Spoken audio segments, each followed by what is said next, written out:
Hello and welcome to Why Wasn't It Better? I am your host, Patrick Darms. And I'm your co-host, Anton Pras. And we have a very special episode for you today. It's really the crossover event, I would say, of the century. We have two very special guests with us who are both veterans of the podcast at this point, but who have not yet appeared together, even though they know each other previously.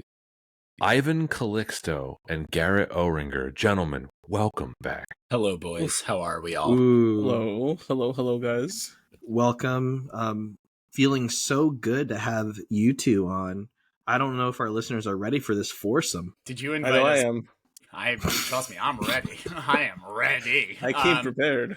Did you invite us both to divide us into teams, like to do a 2-on-2 for this episode? I mean, we haven't lined up exactly where our allegiances lie. Are we team Tony, team Steve Rogers? But eventually we'll get there. We'll get there. We will. We're talking about Captain America Civil War, and I just want to say to the listeners, this is a film that could potentially have been a season premiere or season finale just because of how important this film is, not only in the MCU, but I think just for the decade of the 2010s in general for movies. This was a very big deal when it came out.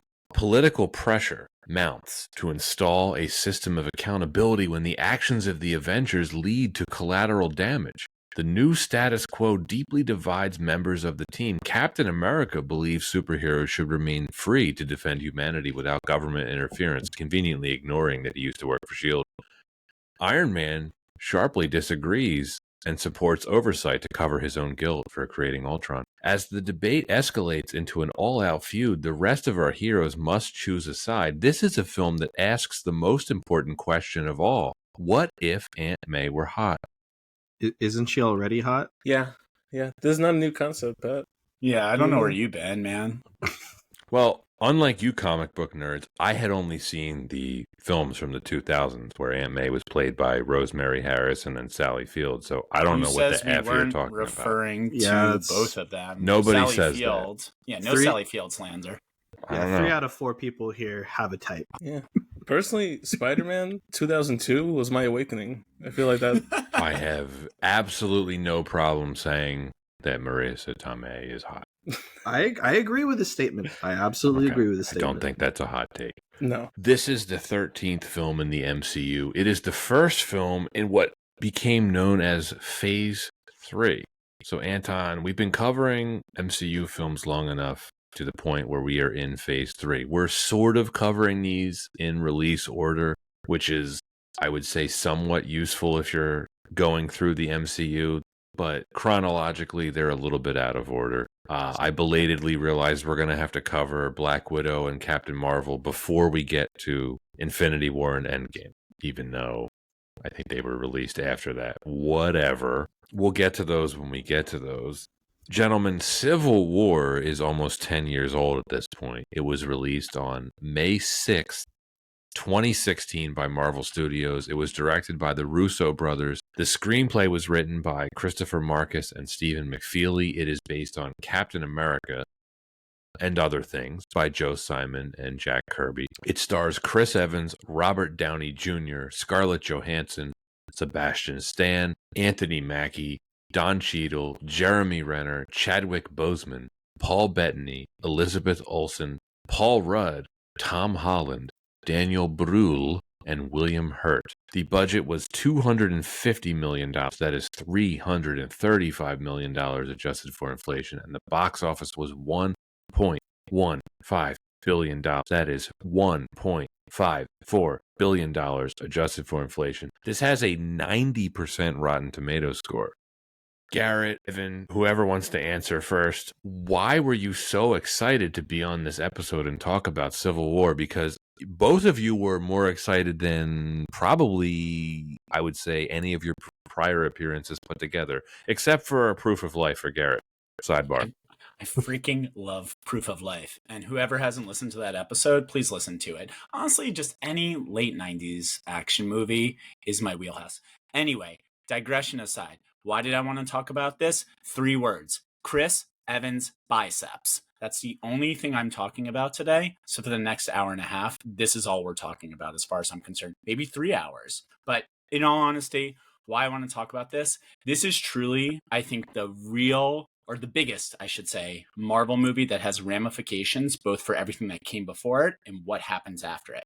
Everything that happens in this movie causes the Avengers to lose in Infinity War. It sets up a lot of the plot points that are still being unfolded today. I use unfolded in very strong quotation marks in Marvel's movies today. Laid the groundwork for a lot of characters, team ups, and whatnot too. And honestly, it's just a great movie where the bad guy wins, not by being stronger or more of the same, but actually by using his smarts, and tearing them apart from the inside. Best villain, best biceps, best ramifications. I don't know where that point started or where it ended, but gosh darn it, I love this movie so much. Heck I yeah. gotta echo a lot of that, Garrett. I feel like I'm excited for most of that too. Say it with your chest. The biceps especially. But I think for me too, like the added bonus of it was like I feel like this movie was really deep wish fulfillment, and kind of was the first point where you see two major studios actually talk to each other about a collaboration, which was I think something from the beginning of the MCU. A lot of folks that were into comic book movies, it was like a pipe dream of like, hey, wouldn't it be great if we could get a fully fledged Marvel universe and add Spider-Man to it? And turns out, yes, you can, and you could all make money together.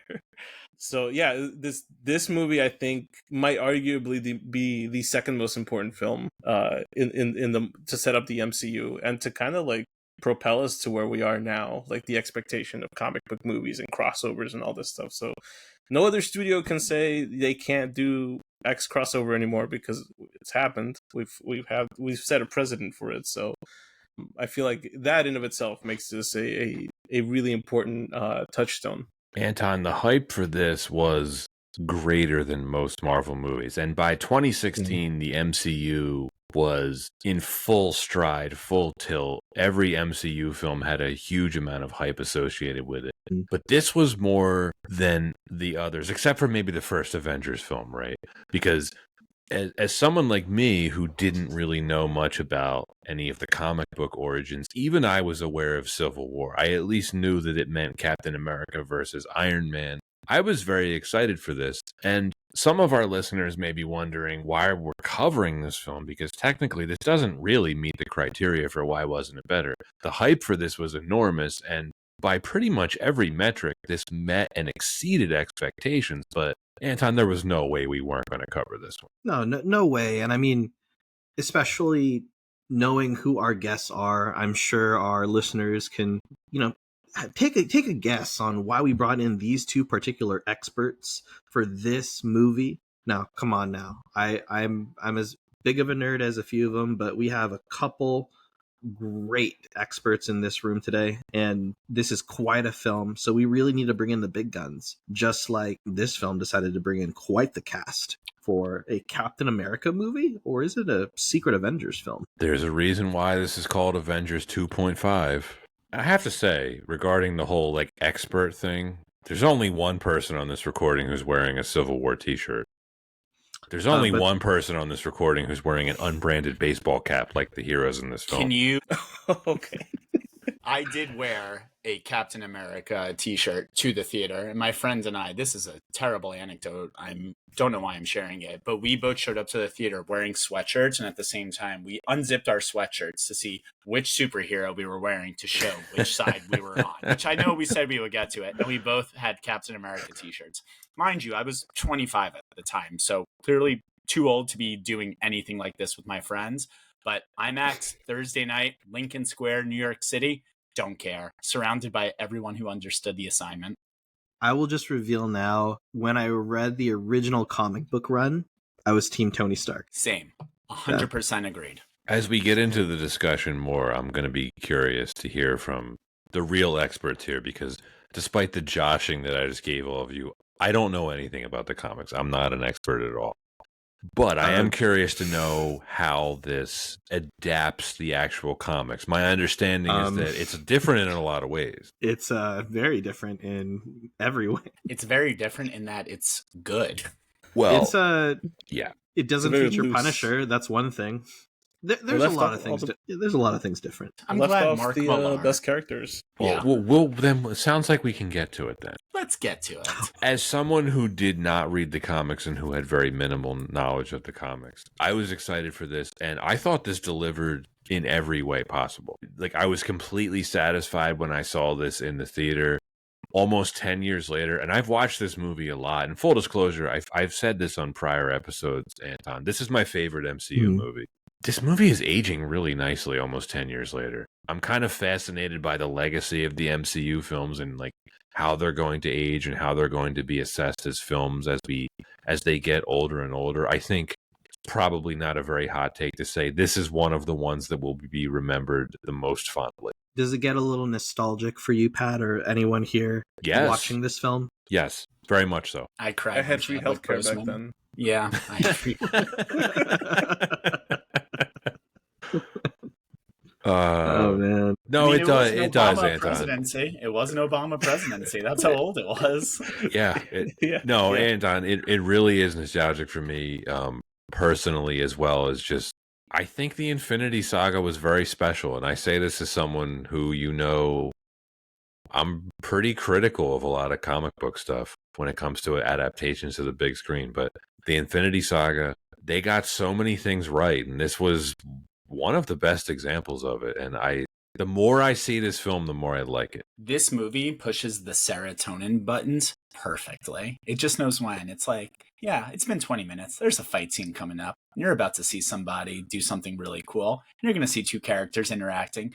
It truly is one of the best. It feels like a comic book come to life on screen movies. And we'll get into it, I'm sure. But there are certain scenes in this movie where it literally feels ripped. And sometimes it was literally ripped from the page itself. This is also the Russo brothers' entry into the MCU, right? So this is basically it was Winter Soldier before this. Is it? So okay, I don't know why I had that blank there. No, but like this is them basically they just blend it together. Yeah, that's right. That's right. Team Cap over here. Get out of here. This is them setting up the future for it, because I feel like up until this point the ensemble stuff was like was the Joss Whedon. Right? This was their audition for Infinity War. Essentially. Because I think it was just like they commanded the vision of this moving forward into ultimately the end game of it. But they did Winter Soldier. It was awesome. But Ivan, I know what you mean. This is where the Russo brothers made their statement. We're like, we got this. Yeah. No, because I do think there was something I always felt like back like watching the Bryan Singer X-Men films of like the early 2000s. Like the way there was like it's like almost there in terms of balancing an ensemble cast. It's just so hard to write with that in mind. And I think, you know, to your point, Pat, earlier, where a lot of people call this Avengers 2.5, it essentially is. It's still Cap's movie. Cap's still the center point of it. It's Cap and Bucky, but you weave in all these things, and I was very surprised with how they were able to manage all those characters, and also introduce a pretty major one to the franchise without feeling like it was shoehorned in. Yeah, Black Panther, right? Yeah. It was that hero.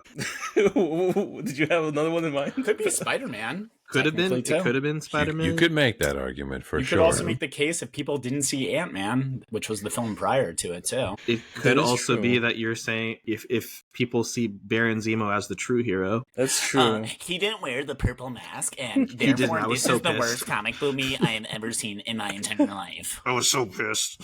I was so angry. Mom, they didn't use the mask. They don't get it. That's what I always said. He didn't use a medieval sword either. Yeah, that's what I thought too.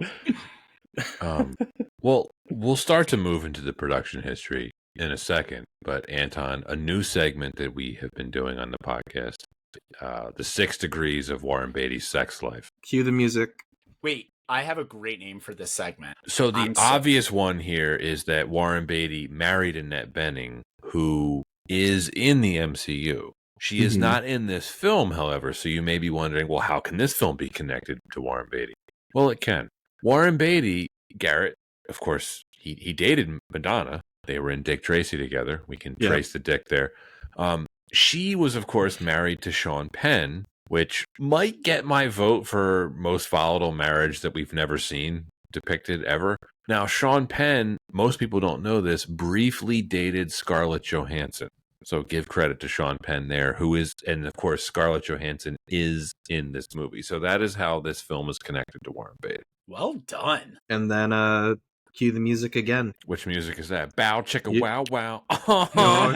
You're so vain. We could cue that, but there would be a copyright issue with that. All right, then we would use some Should open we have source. Eric compose something?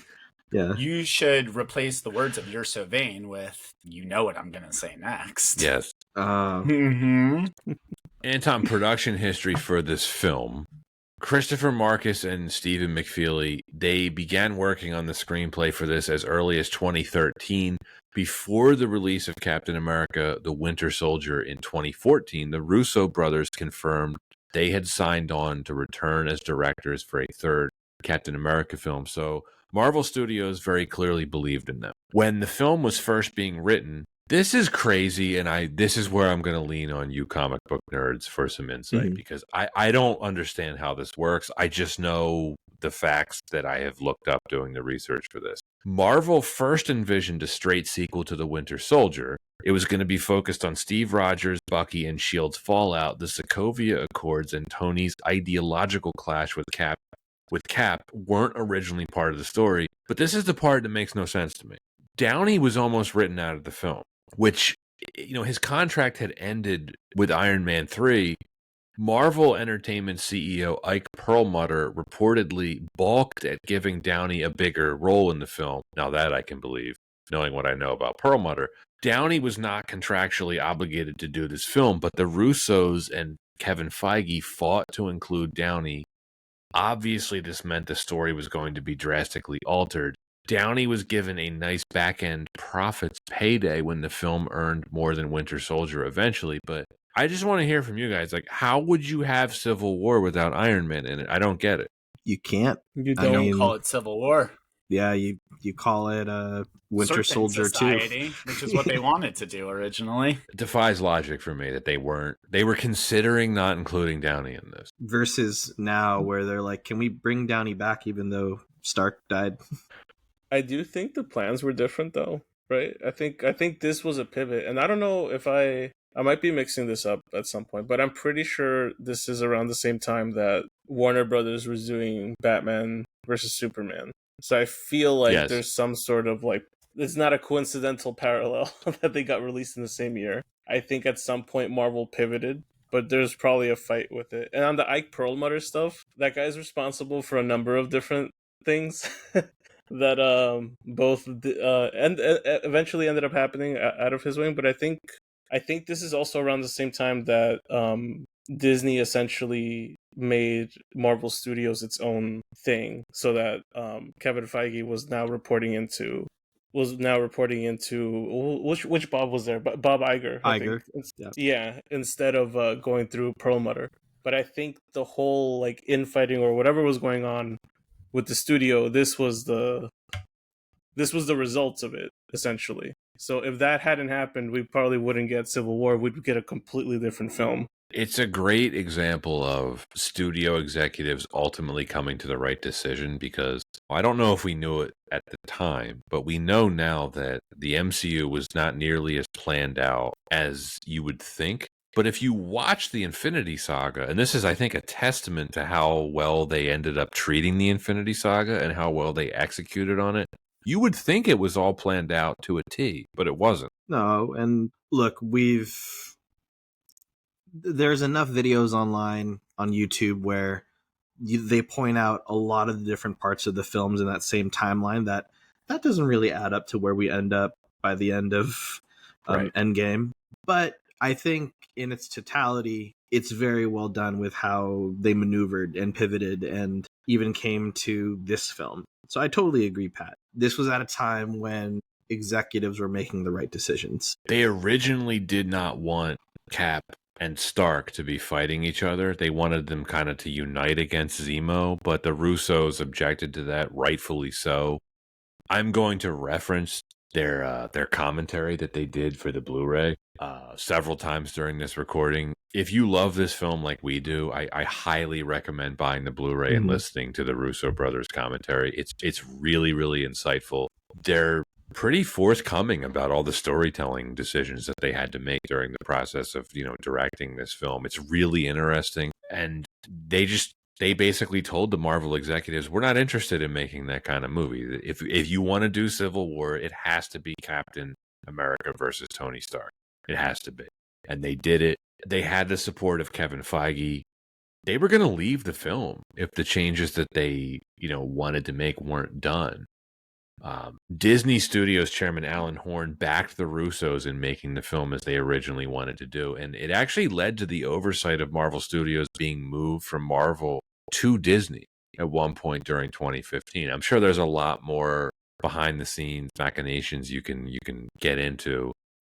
Garret and I have texted each other many a time offline about the MCU book that was written, that I have here, that I always hold up when we cover these kinds of movies. It's written by Joanna Robinson, Dave Gonzalez, and Gavin Edwards. It's great. It's a great book for anyone who's interested in these movies. So following the November 2014 hack of Sony Pictures computers, emails between Sony Pictures co-chairman Amy Pascal and President Doug Belgrad were leaked, stating that Marvel wanted to include Spider-Man, whose film rights are licensed to Sony, in the film. But talks between the studios concerning this were believed to have broken down. However, in February 2015, Sony Pictures and Marvel Studios released a licensing deal for the use of Spider-Man in an MCU film, and reports indicated that the character would indeed appear in Civil War. After a reveal of the film's full cast, many outlets and fans began referring to the film as Avengers 2.5. Principal photography began in April 2015 at Pinewood Studios, not the one that you're thinking of, in Atlanta, as well as various locations around Atlanta. At the end of May, the Russo brothers, along with Feige and Pascal, held a screen test in Atlanta for 6 teenage actors that were being eyed for the role of Peter Parker and Spider-Man, with the actors testing against Downey and Evans for chemistry. This led to Tom Holland being cast in the role. And can you believe it? He wasn't even auditioning. He was just picking up coffee for someone. Production moved to Berlin, Germany in August. Studio work was done in Babelsberg Studio, while location shooting was done at the Olympic Stadium, Potsdamer Platz, International Congress Zentrum Berlin, and Messe Berlin at the Leipzig Hall Airport in, that can't be a word, Schkedutz. Schkedutz, and it's Leipzig. Leipzig. Leipzig Hall Airport in Schkedutz. Additional filming also took place in Puerto Rico and Norway, began shooting wrapped in late August. Nearly 20 effects studios worked on the visual effects, and Henry Jackman revealed that his score was inspired by the works of Jerry Goldsmith. Well, that's a bold statement, throwing Jerry Goldsmith's name around. That is a very bold statement. Garrett, you have thoughts on that? I can see you shaking your head. You're not Jerry Goldsmith, Henry Jackman. As much as I love some tracks, especially on Winter Soldier, overall soundtracks are basically just like strings progressively getting into a higher screeching noise. And just because you made a cool theme for Winter Soldier does not put you on the level of like The Omen. Or Gremlins. Or Gremlins 2. Can we talk about Jerry Goldsmith for a minute? Yes. Look, by the way, and for the record, I like the score to this film. I think Henry Jackman did a very good job. He cooks. Yeah, solid score. You know what's interesting about Goldsmith? You know how when you hear like a score by the legendary John Williams or Hans Zimmer or James Horner, you immediately know that it's a John Williams score, right? You know what's cool about Goldsmith? He's kind of a chameleon. He doesn't have a signature sound. He would use any instrument, any sound. He would go all over the place. I'm reading through all of his films right now, and you're so right. It's nuts. Yeah. But there's like just such like a common thread through them all. You're so right. Like, Garrett, you referenced The Omen. That doesn't sound like any other of his scores. No, I don't know how I can connect The Omen to Alien to Poltergeist. I'd like that. Sure, fine. But then to go to like Basic Instinct and like Rambo. Congo. Star Trek Insurrection. Yeah, he's worked across decades. We've talked a lot about some of the best films that he's covered, and we've talked about some of our favorite scores of his Man, Jerry Goldsmith. What was legend. your favorite, and why was it Looney Tunes back in action? Well, it wasn't that. I can tell you it's a very easy answer. It's Star Trek the Motion Picture, I think, is one of the 10 best soundtracks ever composed. That's a pretty good choice, if you ask me. That's so funny. We did bring that up in Wait, one think of the about episodes. this for a second. He did Star Trek the Motion Picture and Alien in the same year. Not bad. It's pretty good. Well, today I made my own coffee at home and saved $5 on my walk to work. So, How much is a banana nowadays, Michael? $5? No, it's a banana, Michael. What could it cost? $10? What does Here's one $10. Go see a Star War. What does one do with $20? Pay for a single orange? I'm glad we did a Goldsmith sidebar. That's all I can say. That's good digressing. Wow. I cut you off, Ivan. I'm sorry. Please.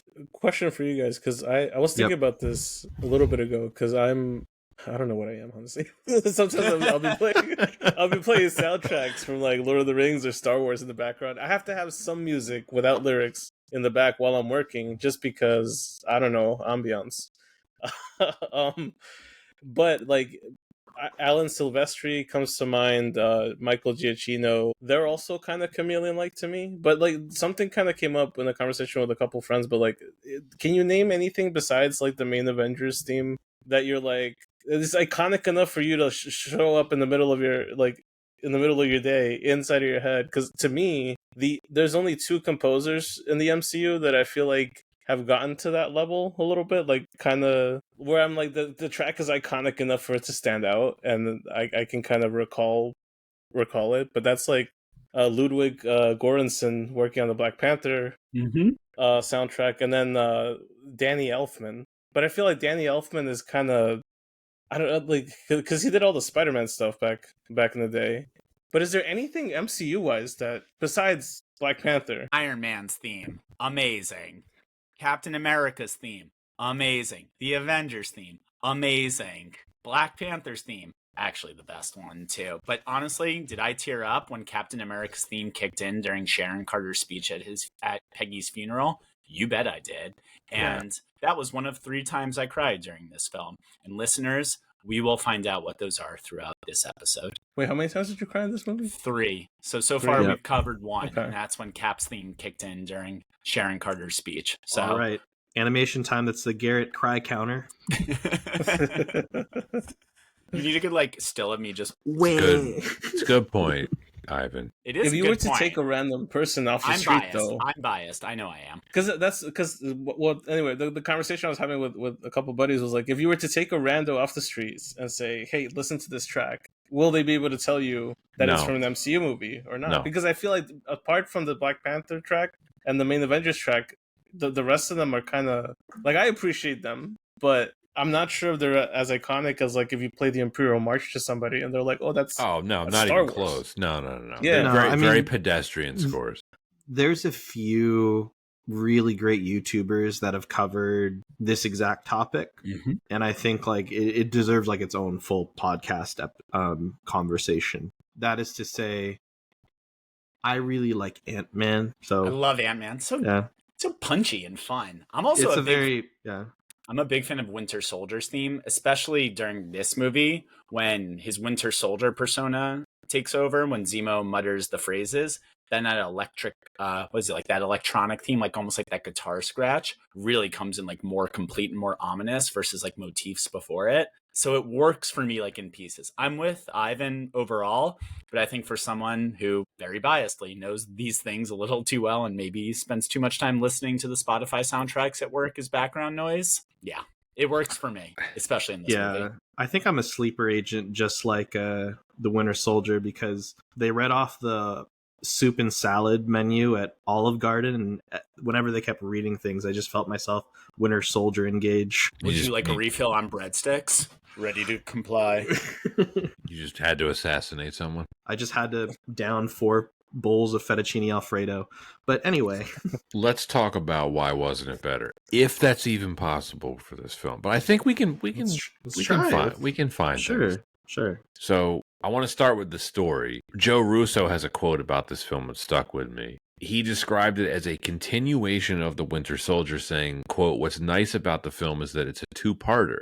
There's a journey that the Winter Soldier goes on that isn't complete yet," end quote. And when I was listening to the commentary, they expanded on that. And they were talking about how this is the second part of what they wanted to do in the Winter Soldier. And they also, unlike in the Winter Soldier, they divided this film into chapters, which they talked about when this film starts with the title cards, 1991. And then you see the same gigantic screen-filling title cards that appear at various points through this film, which is actually fairly unique for an MCU film. Most MCU films don't have this. Only used again in Endgame. Right.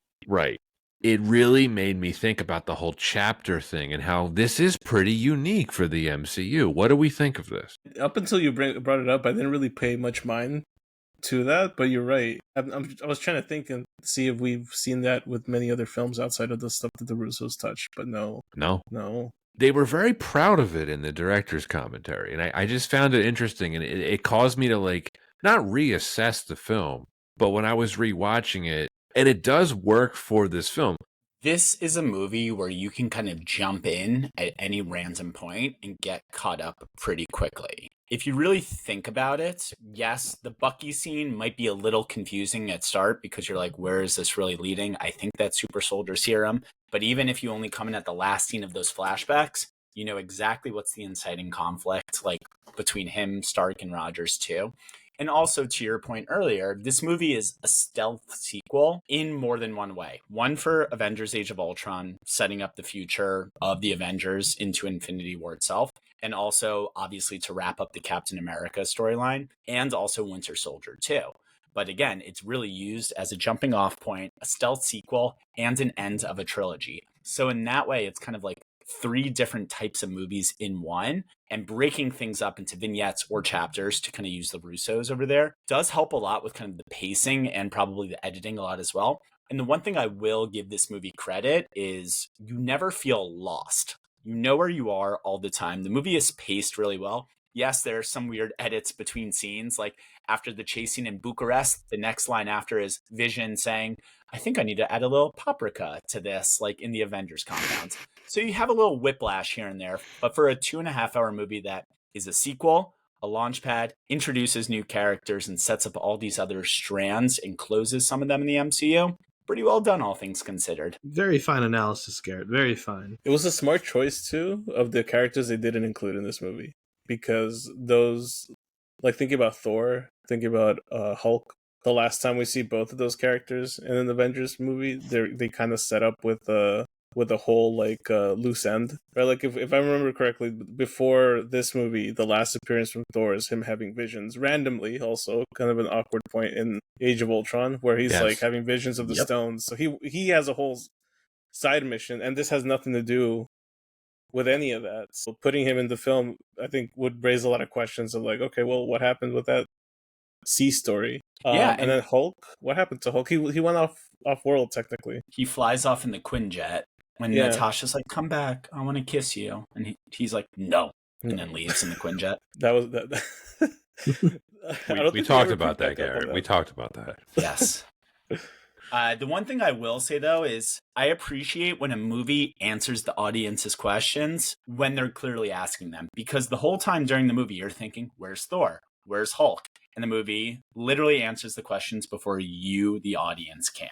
So anytime a movie does that, I appreciate it. Even if it's a little fan servicey or hand wavy, I will always appreciate that in a film. I do like that part, Garret, where they ask about Bruce, so who asks about Bruce? And then I think it's Natasha who said, "Do you really think he'd be on our side?" Yeah, Tony asked. Oh yeah, oh, right, the guy hates Ross. Yeah.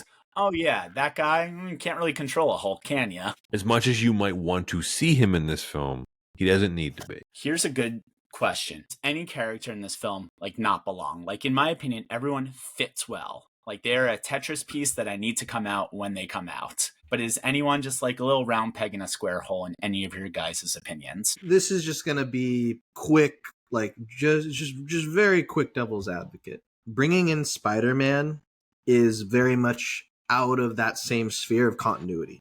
So that's the only character that I would say, well, if the job is to bring in a character that doesn't quite fit in on the same lines of why do they have to fall under allegiance to Cap or Iron Man, that's the one. But they fit in very nicely that, he's a big Tony Stark fanboy, and of course he wants to be involved. But otherwise, I think your point still stands, Garrett. Everyone else fits very nicely, but that is one major character where, as a fan, that's purely fan service. He feels like perfect add-on, right? Like I feel like Spider-Man, if you remove him, doesn't do anything to change the plot all that much, but adding him in was a really nice little wink and a nod to the audience. Yeah, and it also helps shape up the future films, right? And you kind of architect around that. We now have a Spider-Man character, and I think it expanded things quite a bit. If Spider-Man weren't in the film, though, Ant-Man was then meant to be on Tony Stark's side, and then Black Panther would have had more of a prominent role. Yeah. Ant-Man being on Stark's side would have been weird, knowing the history of Hank Pym and Stark too. So I hear your point, Anton. It's almost like the almost forcing of Spider-Man makes the allegiances make more sense. And even if it wasn't Spider-Man, Ant-Man just being on Team Stark, nah. Yeah, I couldn't see it. This is the perfect Spider-Man to be on Team Stark too, because I feel like a more adult Spider-Man would probably not be. Oh my god, Andrew Garfield would have been killing all of them, instant kill.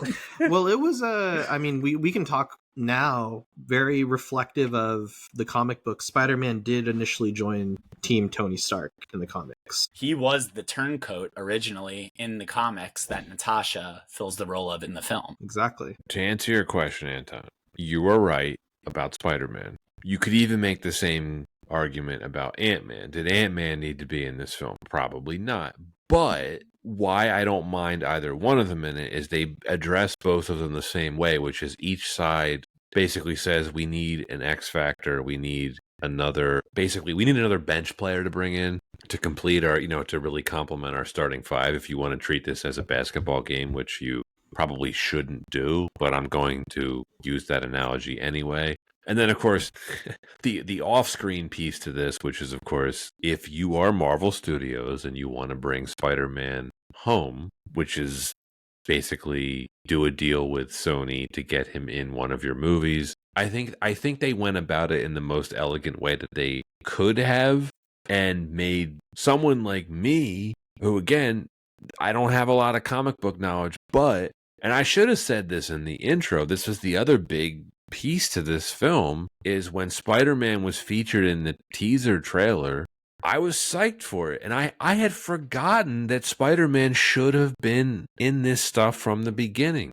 That's how good Marvel had been at establishing this MCU prior to this. It's like, oh yeah, Spider-Man should be in here, and he's not. And now they're bringing him back, and I'm excited for it. And I think they delivered on it, all things considered. It brings up a really good point, too, because Marvel definitely earned the goodwill to, for lack of better words, I'm using this word very liberally, shoehorn characters into a movie that they might not need to be in.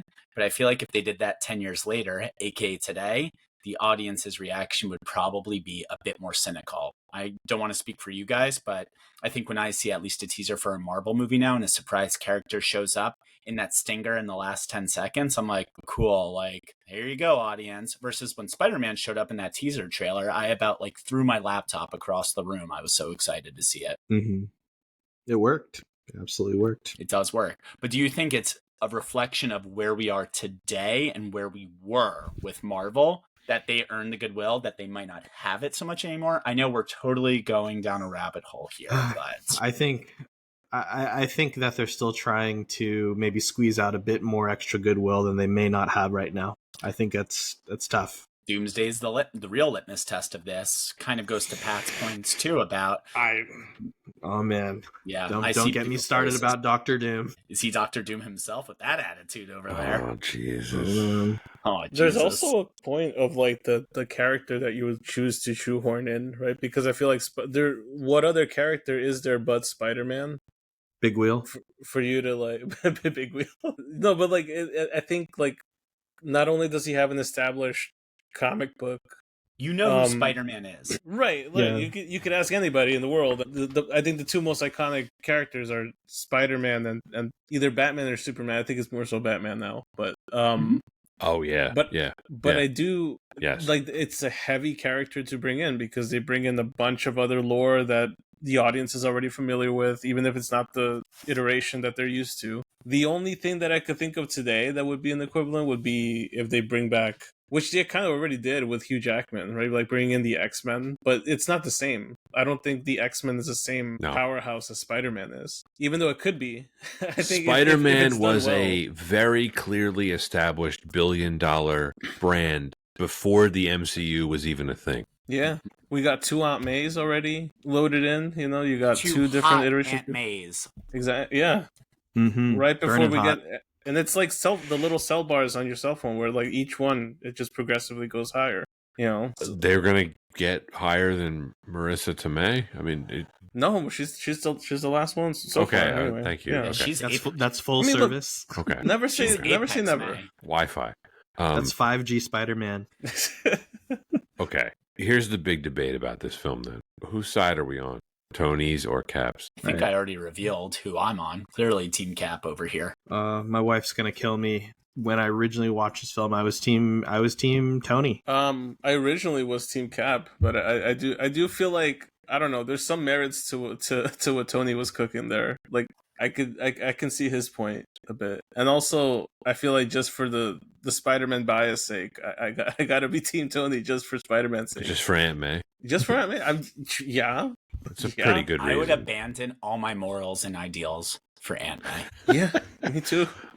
Me too. I'm going to give the ultimate cop-out answer, and this is maybe a slight flaw of the film. I think they're both right and both wrong. But one of my only issues with this film is that it fails to address, I think, something that the characters, if you want to look at them realistically, which maybe you shouldn't because this is comic book stuff, did not do, which is none of them call Tony out for his culpability in all of this. Yeah. Before we go further, I'm gonna have to put on my Pat impression. It's either one or the other. You got to choose one. It's your choice. It's your choice. You got to choose one. You do. Tony or Cap? Come on. You gonna choose? I would pick Cap easily. All right. There we go. Yeah, There we go. Too. I would Civil War. definitely pick Cap because this is the simple reason. Tony's right what he's saying, which is we have a huge amount of responsibility with our powers. We should probably be checked and regulated in some way. That's a very responsible way to look at film, look at things. But with the whole thing with the Sokovia Accords is, and it's not a criticism of the characters in this film. I think it's a criticism of the writing. None of them address the fact that the majority of the problems that caused this film, which is the events of Ultron, are 100% Tony Stark's fault. And nobody calls Tony out on it in this film. I just find that slightly unbelievable. I'm trying to even think about the dialogue in the film in that is it more so Tony's putting the blame on any individual event more so than just the arms race of we've created heroes, we've also created the dangers that's surrounding it, we need to control that, right? Tony speaks in generalisms. Yeah, That's points too. It's like no, Tony, this is on you. But no, I see where you're coming from, Pat. But I feel like it's still my same point in that Tony's speaking to the we of basically each Avenger is a nuclear weapon, and less so about the events of whatever happened with Sokovia, whatever happened there. That is a situation that you can point to specific individuals. Tony's situation with building Ultron, you can point to him and be like, hey man, like we gotta put some standards and practices in place. Sure. But I feel like the whole concept itself is more so just reflective of like danger is always imminent because they are heroes with immense power. Well, that's Vision's whole dialogue during that scene as well. It's that the rise of heroes has exponentially grown since Iron Man showed up, which has led to a rise in villains, which has led to a rise in catastrophic events, which has led to a rise in needs. He kind of does the and then dialogue too. And then Pat makes a great point too. No one does check Tony individually. Really, Natasha is the only one who does it when she's like, you're being unusually quiet for something like this. And Steve does shoot him a lot of glances because you can clearly tell Tony is sheepishly kind of sitting during that presentation, knowing full well that he signed too. I personally believe the reason why they didn't kind of nitpick Tony on this is because it would have been rehashing a lot of the dialogue, scenes, and kind of like character development from Age of Ultron. That whole scene before Vision's birth is a real kind of civil war, you could say, between the Avengers and Hulk and Iron Man as well, of them just being like, what are you two doing? Stop it. Like, stop being responsible. And I think the Avengers, you can kind of assume or presume, I should say, that they've had this character development between Age of Ultron and this to realize, yeah, it's probably an individual's fault, but it doesn't mean we couldn't have made the kind of solution to the problem better. I don't want to call it a flaw, because I really do love this film, and I understand maybe one of the issues with this is that it's a question that I had for you gentlemen later is this story too big for the Infinity Saga? Should this have been its own standalone story? Because this is a very, very interesting premise where they're trying to make this part of the Infinity Saga, so they can't address some of the things that I think we're discussing, right? Which is Tony's culpability in a lot of this. Ultron is entirely Tony's fault. You could also blame Bruce Banner for that, but he's on another planet at this point. We don't know that at the time, obviously. He's on the events of what become Thor Ragnarok. We just don't know it. Tony creates Ultron, and Secretary Ross, in his little golf bullshit, I had a heart attack, who gives a shit speech, he's trying to talk about, oh, you guys are responsible for the Battle of New York. It's like, they actually weren't. Loki tried to invade the world with a space portal, and we actually stopped it. Oh, and by the way, let's just kind of overlook the fact that the World Security Council tried to nuke New York City, and Tony actually saved everybody. But we can overlook that for now. Sokovia, yeah, sure. I mean, we all know Sokovia had it coming. But oh gosh. That's Tony Stark's fault. It's not the fault of the Avengers, and he is trying to project his guilt onto the rest of the team. And they just don't really address that part of it. He's trying to make everybody else share his responsibilities for the actions of what he did. That's kind of Tony in a nutshell too, though. Yeah, that is tough. Tony in a nutshell. It's really tough. Isn't he responsible for the first two Spider-Man plots too? Like, I feel like for the Vulture and then also for Mysterio in those two movies, he's technically, and he's gone by then, I think, right? Or no, in the second one. Yeah. So, but he creates Barf, which is Mysterio's tech, which shows up in this film. Yeah. So it's kind of a he's a repeat offender in this kind of thing. I really go ahead. Sorry, Ivan. Go ahead. No, I think they kind of established that in all the Iron Man movies. Is like he's this guy that, because of a lot of the stuff that he's done in the past, now kind of regrets a lot of it, and he's working to patch it up. But obviously, the past is going to catch up to you one way or the other, or somebody else. Pat, you made a really good point around the nuance of this conversation. There are so many different viewpoints. The culpability definitely is on Iron Man for his transgressions that have led to this escalation. But at the same time, there's also no one, like, you can still look at it and say, well, I can see why you want to then, as a futurist from Tony Stark's perspective, want to put something together that's a bit more encompassing, put together almost an iron shield around the world. I think then even the parallel of the comic book, the event that happened in the comic book seemed so much more like ones and zeros. It's like the most, it opens with a group of superheroes, the new warriors who are very inexperienced and just treating it like a reality TV show, trying to take out some villains, which results in massive casualties, including, children. Blows up a school. Yep. And so, like, if that happens to open up the series or to open up the film, in that it was directly heroes with power using it irresponsibly, and that wanting to drive more policy to reel those heroes in, I think then people start to fall a bit closer to Tony's side. But I think because of the results of like how things carried out in this timeline, or in the Marvel 616 MCU timeline, it's a bit more nuanced. I think that's a good thing, personally. I definitely agree with that. And Pat, to go back to your original point too, like, is it a cop-out or is it, good storytelling? I agree with Anton's point. If it was almost modeled after the comic books of the superhero just gallivanting around and then, oops, blew up a school full of children. It's hard to kind of, find empathy or like even side with characters who are like, maybe we shouldn't be checked for situations like this. But I think the movie both kind of cops out, but it's also its strength in presenting both of the solutions as being flawed. Like there is no right solution. And if you think about it, nobody wins in the end of this movie.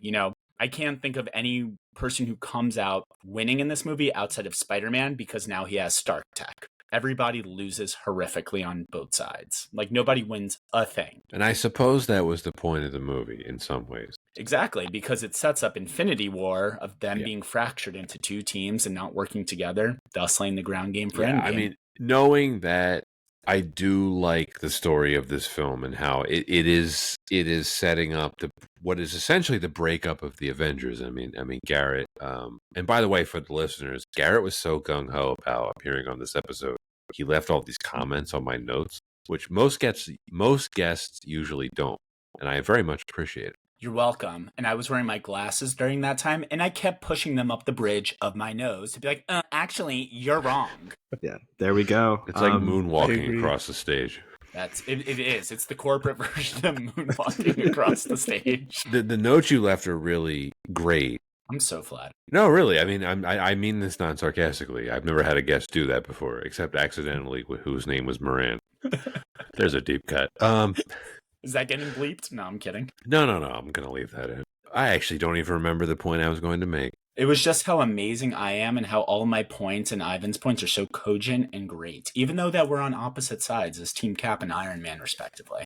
There is a lot of really interesting debates that these characters could have had with one another that I think they left on the table slightly. It doesn't take away my enjoyment of this film, but Anton, the point I was trying to make earlier, this could be a unbelievably fascinating standalone film that has nothing to do with the Infinity Saga, which my understanding is more or less the comic origin. No, you're right. No, absolutely. Secretary Ross, possibly the real villain of this film, he just doesn't take responsibility for anything. Does anybody ever call him out on the fact that he's the one who gave the Abomination the super soldier serum? Nope. Nope. Nobody. I don't think until recently they started even referencing that Incredible Hulk movie. Like, at least that movie sucks, Ivan. Captain America, Brave New World, the stealth sequel to The Incredible Hulk, because that's what I want in my Captain America movie, The Leader and Thunderbolt Ross. A really, really weird version of the leader. Yes, I like a leader who's not smart. I want a leader that doesn't have a big butt brain. That's still the worst MCU film, right? The Incredible Hulk. No, Quantumania by a mile. Quantumania looks like it was shot pretty terrible. Like by a 5-year-old in front of cardboard. It looks like it was shot in a utility closet. I consider myself lucky. I haven't seen it. Good. Eventually you will, Pat. I know. That was the first time I remember walking out of a Marvel movie just going, ugh. Captain America 4 felt like what it was, which was like 5 different movies shot, and then they're like, which scene can we add in next? And well, then... here's a little, let's tie it back to Civil War right here. Originally, Civil War was supposed to be the Serpent Society, a little offshoot, kind of close to Hydra, and then they tried to rework it into Brave New World, and again decided that it didn't work, so they're like, screw it, let's bring in Thunderbolt Ross as a Red Hulk. You know, the guy who has so much in common with Falcon, Captain America. Wow. Something about the producers over at Marvel, they really want to push the snake narrative. Yeah, for real. I don't know. Very sneaky. But yeah, Thunderbolt Ross, kind of like a government official himself, causes all these problems and just goes unchecked and somehow becomes president at the end of it all. But hey, he got shot 5 times by a hitman ordered by John Gotti. Yeah, if they would have given him a beret, we would have been so... That's the Red Hulk that I need. Yeah. I Curtis watch Lewa, the Red Hulk for New York. Played by Harrison Ford. Yeah, Thunderbolt Ross sucks. And imagine you know Harrison Ford doing the accent. Listen, I got shot six times by Jabba the Hutt. No more dead corpse. Boba Fett, right? Yeah. Thunderbolt Ross sucks. Why wasn't it better? Because Thunderbolt Ross doesn't get what he deserves in this movie. There you go. That's your episode, Pat and Anton. He gets no blame for anything. Nothing. If they would have made him a more major villain, that would have been already to a great film, I think it would have escalated it a bit into a all-time great territory. Not to say that, who knows, maybe it is there. But I think that is that would be a really great add to the movie. He also says that the Avengers have been operating like unchecked and unregulated for years. It's like, well, what about S.H.I.E.L.D.? That doesn't make sense. Yeah, at this point too, isn't the cat out of the bag that S.H.I.E.L.D. is basically like been run by Nazis for a long time? Because Black Widow leaks it. So come on now. It is also kind of crazy to say that, especially when S.H.I.E.L.D. was dispatching, to your point, Captain America and Black Widow with impunity, essentially, in the Winter Soldier and years before that as well, too. The fallout from Hydra, that's the one thing, to your point, Pat, to me, why wasn't it better? You don't really see the fallout really from Winter Soldier outside of the literal hunt from Winter Soldier itself. And then you can call it the quote unquote putting the Avengers in check because there's no real security organization of S.H.I.E.L.D. And technically the World Security Council doesn't exist anymore either at this point. This film ends with the following. The Avengers are more or less disbanded, maybe not officially, but they break up. Steve breaks his team out of the Raft prison and they become fugitives. And as far as I know, we don't see Captain America again until Infinity War, right? Correct. Okay. Tony gets left behind. He is officially still aligned with the government, but he is visibly conflicted. And single? I don't know if he's with Pepper Potts at the time. Probably why he was hitting on Aunt May. The Sokovia Accords are technically still in effect, and the world governments seem to have control over enhanced individuals. Is that correct? Yeah, that was a really interesting time for the MCU, in the world, because even I was included in the Sokovia Accords because I am an enhanced individual. I've always thought that, Anton, and I appreciate you calling that out. We never get to see the Sokovia Accords in action, though, right? They're never really brought up again in the MCU. If you watch the What If series, it gets brought up a lot, but I did not. They're brought up in Spider-Man a couple times, I feel like. In Homecoming a little bit, yes. Right, yeah. And then, I don't know, I haven't seen the TV stuff like that, but I'm pretty sure there was some Ike Perlmutter mandate to force stuff in there. No, their hands waved away in She-Hulk in a literal passing line. They say, oh yeah, the Sokovia Accords, those are repealed after the battle at wherever the Avengers compound was. And I was like, great, awesome. I contend, and I left this comment for Pat in the doc, a great like Law and Order like case of the week of them trying a new mass vigilante. And who's the public defender? Daredevil. I'm sorry. Netflix 2016 had Daredevil, but no, we had to watch Daredevil fight the freaking hands and ninjas for the umpteenth time. Boom, case of the week, Law and Order, 22 minutes with commercials. Get it to 30. You're welcome, Marvel. Made you a great TV show. You had it. Are those part of the MCU? Those shows? Daredevil? Yeah. Now they are, technically. Technically they are. Technically they always were, but technically they're so inconsequential to the larger plot. Sounds like a no. Yeah. But anyway, Daredevil's my boy. That's not a very confident answer. Should this film just have been an Avengers movie? I think it's fine that it wasn't. I think it wraps up the storylines of Winter Soldier and just Captain America, honestly, really well as a trilogy, but also works as a backdoor kind of like Avengers 2.5. So to me, I think it balances both 50-50 and doesn't feel like overly one or the other. I think about it with the lens of like comic book releases. You can still have like a Captain America comic, but feature the Avengers as part of like the main storyline. But it still encompasses around like a very Captain America story, which I think we see here. So I think it's still very well done as a Captain America film. That is the heart of the film. Moving into the next reason, which is the characters. I think I've probably watched this a dozen times all the way through. And this is more of a character-driven movie to me than like a plot-driven movie. Like the plot is pretty straightforward, pretty basic, pretty simple. There's a lot of consequences in this movie in that there's a lack of consequences. Nobody dies. The status quo doesn't change too much other than certain characters go on the run. But those plot threads themselves, which you just kind of touched on, are never really resolved. Except until Infinity War, but that's kind of the end of this Infinity Saga, right? It kind of goes back to my earlier question for you comic book guys. It's like, would you have wanted to see this as a standalone film and not part of the Infinity Saga? Honestly, I think some of the best parts of the Infinity Saga is how well they establish grounding the movies. So you kind of really empathize and sympathize, I guess, to some degree with the characters.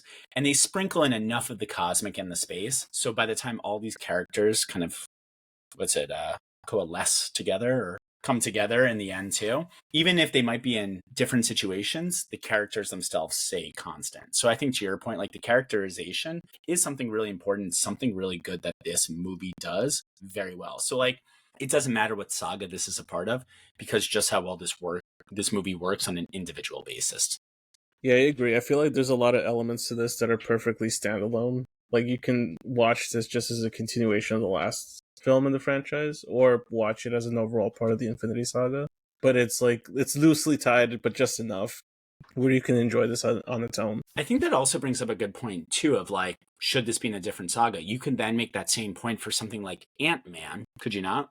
And that was the movie that came right before it, yeah. I will just say this. I think that the way that this film feels very natural as a culmination of events and tying together all of these different storylines just goes to show the quality of Marvel at the time, because people have everything under the sun to complain about the next, for the Doomsday film, and how that makes no sense in terms of where all of these unfinished storylines or references are actually eventually going to go going into that film.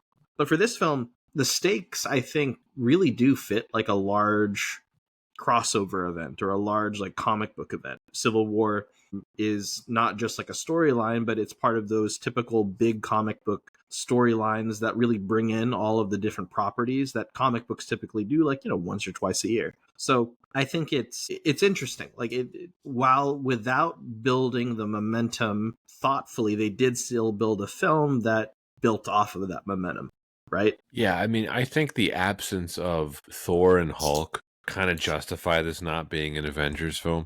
Those are two major characters that if you just need them if you're going to call this an Avengers film. Yeah. And what I think this film does a very good job of, and I guess you have to give credit to the Russo brothers.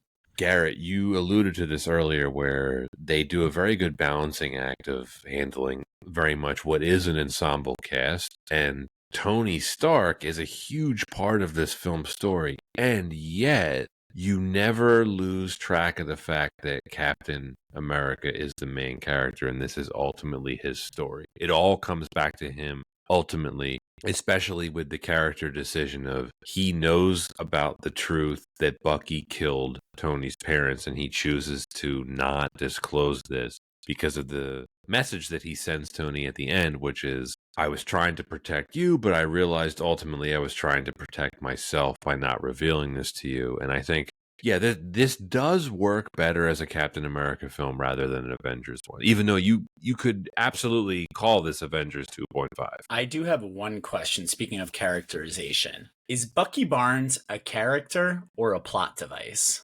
Because minus, maybe the first Captain America, he's pretty much the plot device / MacGuffin of the second movie. And pretty much everybody is after him or wants a piece of him in the third movie. So is Bucky Barnes a character or a plot device? I think he's both. Mm-hmm.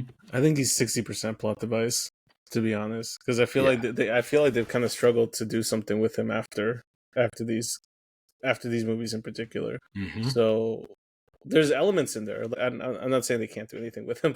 Like they have enough ground set up, but I think past these films, it's been a little bit more of a slow trend to like figure out where they're gonna fit him into this whole thing. He's a plot device who I think is well acted by Sebastian Stan. It helps to have a very good-looking, charismatic actor who embodies the character he's playing very well. Yeah, and I have this a little bit later in the notes, but we can talk about it now. I mean, I think Steve and Falcon are a great double act, but also Bucky and Falcon are a great double act too. I like all their stuff together. It's really good chemistry from the actors. Listeners might be shocked to know this, but Falcon is my all-time favorite MCU character. And no, I will not explain why. I don't have to, because I'm my own man and I can do what I want in society. Anywho, Any particular costume, either from the comics or the MCU? okay, when Falcon comes out at the end of Avengers Age of Ultron just to straight up Orofarm in like that new red and black costume, I'm like, Yep. hell yes. And he Pretty gets sweet. to kick ass, and that costume gets to put in the work in that opening scene in Civil War 2. I'm talking, we got wings used as a shield. We got wings used as a battering ram. Hell, by the time we get to Endgame, he's using those wings to stab people. Like, my man is so cool. God, fuck, I love Falcon. Sorry, I shouldn't have cursed. It's okay. You can curse. He's a Thank great you. character. I love Sam Wilson as a character. Anthony Mackie is fantastic. Yes. Brave New World is no fault of his own. The characterization of of Sam Wilson, especially as someone who is a counselor for those in the armed forces, it also makes sense, especially when they plant the seeds of him and Bucky Barnes working together. It's a perfect pairing, not just because of their back and forth banter, which is on fire this movie, but also as someone who can really empathize and help kind of Bucky Barnes transition into kind of being his own person and not the Winter Soldier as well. It's a perfectly naturalistic pairing, and I think they really found that key in this movie. Yeah, and I mean they did that, of course, or they recognize that, of course, with the TV series continuation with Falcon and Winter Soldier, and I just think that the Falcon character has the most natural character arc that I feel like. I mean, it's amazing to see how heroic he became after being completely demolished by Eminem at the end of 8 Mile. Papa Doc. It's a long redemption arc after that. It really Great was. redemption. You know, it was hard to But he come made back it from back. being a prep school boy. But to he made being- it back. Yeah, to being. What the if new they had Captain included America. some line about him from being from Detroit? Like, what would that have been better? Well, he's from Louisiana in this. Yeah. Well, yeah. It's less interesting than the Detroit thing. Yeah. Well, I pushed They up my don't really glasses. touch on it again, right? Like, I feel the Disney Plus stuff I thought was really good. Yeah, we're not counting that. For the sake of, I Yeah. feel like, for this conversation, and when Yeah, I feel like, is it fair to say, Anton and Pat, when you do these episodes, yes, in retrospect, talking about something from 2016, having a TV show, I feel like we just have to scratch the record, at least on TV shows, when we talk about these movies. Right, it's tough because then everything gets thrown in. Exactly. Chris Evans is awesome as Cap, as usual. So hot. Oh my God, when he does the bicep switch, I was like, God, rip those tendons, my dude. Rip them. The bicep scene, it's pretty incredible. Did Is anybody else's partners pay attention during that scene? Just mine? Okay. No, my wife I- was invested in this. That I was, do one that of the for my selling wife points. every day. All right, we got 2 times Anton has talked about his biceps today. What was the countdown we were tracking with you, Garrett? It was something else. Oh, you It's when he still- cries. Yeah, you still haven't guessed when I cried. Actually, this is perfect. It does tie into characters, so if you want to kind of loop it back to that point before you can, You cried during the bicep scene, I think. because I will never have biceps like that. No, but very Right. good guess. Did you cry when Tony asked Bucky, do you even remember them? That and I don't care. He killed my mom. That one. That's 2. Those All are right. deep. Yeah. Who would like to guess the 3rd? Is it T'Challa finding King T'Chaka? Bingo. That moment of silence where the score goes out and he's just quietly sobbing. That broke Yeah. me. That broke me. I was gonna assume the Zemo and Black Panther scene at the end there. Also, that got a kind of like, yes, the living's not done with you yet. That's right. Zemo, you got to dance in Falcon and Winter Soldier. That's the only reference we can make to that show, because my lord, was that a real turd on a stick? We'll get to him. As usual, Downey is the star of the show, even though it's not his film. He probably has the best arc, I think, here, right? I agree. There's a lot of stuff Downey did, too, that I learned from the commentary that wasn't on the script. It wasn't in the screenplay that he brought to the table. Like that scene with the pens, that wasn't scripted. That was all Downey. Pretty cool stuff. I think that is also the scene, the pen scene, by the way, where your heart just kind of breaks the most in that movie, because that is the closest they get to compromise, outside of obviously the end Yes. scene before the death of Tony Stark's parents play. But the minute Tony just pushes a little too hard and Cap's just like, see, you always do this. I'm like, they're just like old lovers bickering at that point. You're just like, you almost had it. It's like, why don't you just get Ross to come in here and talk for you? Honestly, that fist was up as you know what's a. It was. It's a really interesting look for Tony because we've seen Tony pretty vulnerable in Iron Man 3, but this is a different kind of vulnerability for him Mm-hmm. where he is letting somebody else call the shots. And we've never really seen that before with him. But look, the real reason why you have to watch this movie is him flirting with Aunt May is just gold. Oh, it's amazing. It's hilarious and a great introduction to this Aunt May. Is she the best thing about the film? Yes. I mean, Spider-Man? Nah. Black nope, Panther? not Get out not of here. Spider-Man. Chris Evans' biceps? No one needs ya. Marissa Tomei and her walnut date loaf? Ding, ding, ding. There are so many jokes that we could make about this. So, Pat, you'd bake Aunt May a quiche? I would bake her a quiche. There are just so many jokes you could make about this. Like, Mr. Stark, did you buy Aunt May lingerie? Hey, it smells weird in here. It also makes it even weirder for Peter Parker knowing that Aunt May does eventually date Stark's assistant in Happy Hogan. Like, his brain has just been broken by Stark Industries since he was 14 years old in movie. I would have loved to have seen. That's true. They take the angle of that, except it's the more when a single parent dates someone. Until the point that they start dating, it's like they're cool. But then when they start dating, it's like, I hate you, Happy, for no reason other than you're dating Aunt May. They didn't go there, but I think that would have been hilarious. So, Anton, do you have anything from your personal life you'd like to share? Man, I no. But I love the fact that the way you introduce that, though, with Aunt May, with Peter, you already ground them endearingly as people and in a way that you just instantly connect. So I think the humor angle totally lands. Putting all the jokes aside that you could make, I do think it's the best part of the film.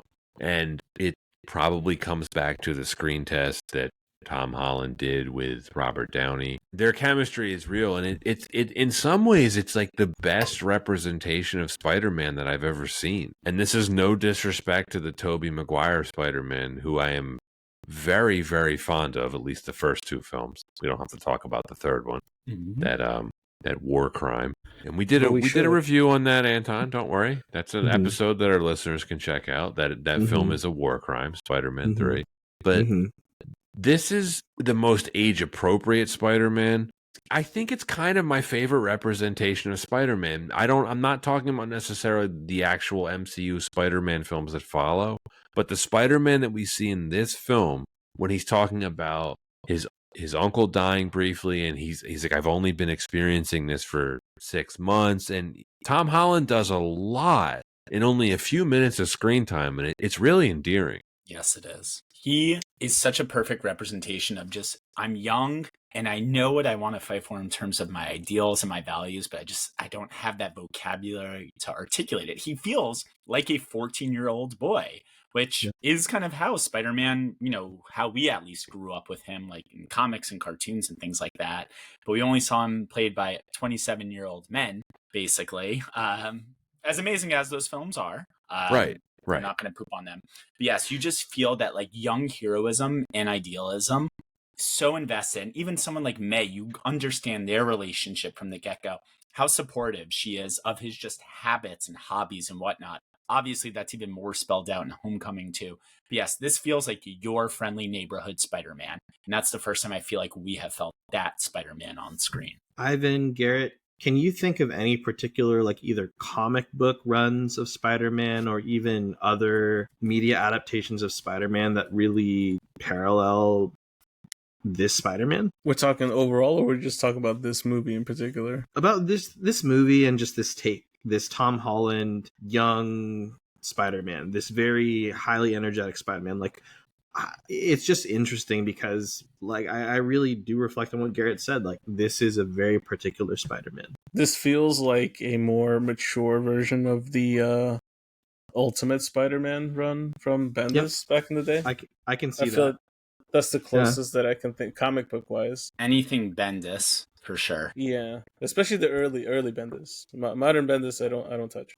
What was it? Spider-Man Blue. That was a really good one from over 20 years ago. That one's good too. That was a Jeff Loeb one too, and it's about you Spider-Man. know what's funny though, like on the subject of this iteration of the character, like the youthfulness of it, I think is rarely captured in a lot of different, not just comics, but like the animated shows and all this too.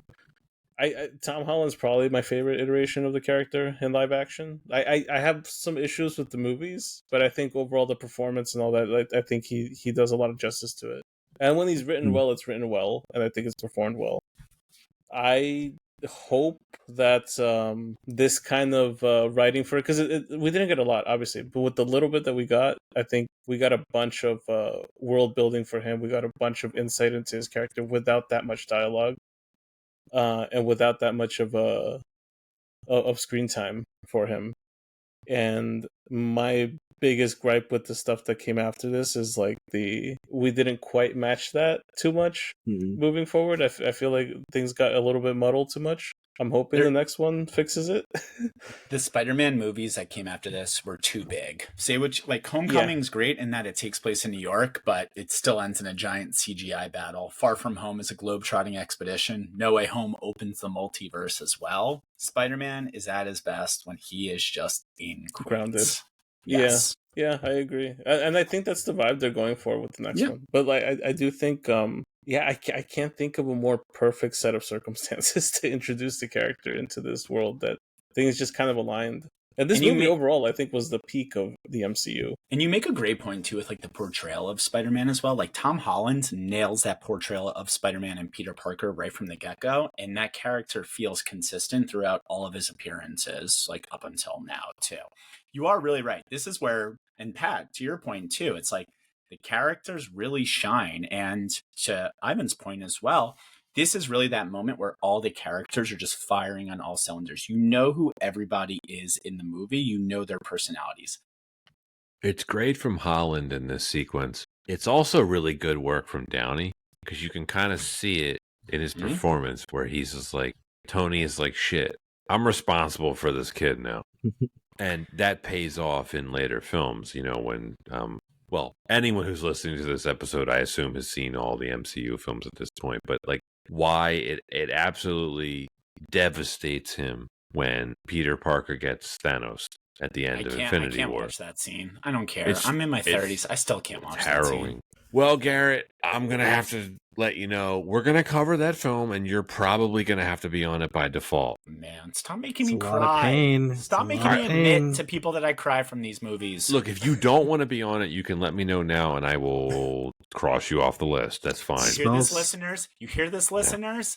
I'm like that Hydra guy getting interrogated by Baron Zemo over here right now. No, I'll be on it. Of course I will. You're like, I will drown myself in this sink. I will drown myself saying Hail Hydra before I watch my boy Tom Holland die on screen.